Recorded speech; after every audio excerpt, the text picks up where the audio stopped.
শুনুন, যা করা তাড়াতাড়ি করতে হবে, আমার আবার অন্য একটা জায়গায় অ্যাপয়েন্টমেন্ট আছে। নিন, ধরুন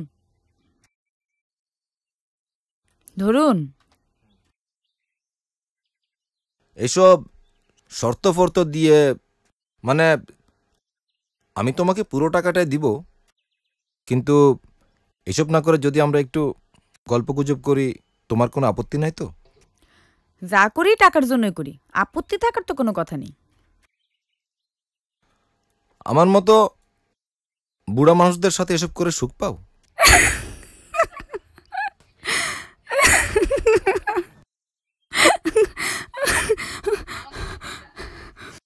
আমাকে একটা দিন না, মাঝে মাঝে টানতে বেশ লাগে। আর যে সুখের কথা বললেন, আমি তো এসব টাকার জন্য করি, সুখের জন্য না। টাকা পেলে আমি এইসব ভূতের সাথেও করতে পারি, বুঝলেন?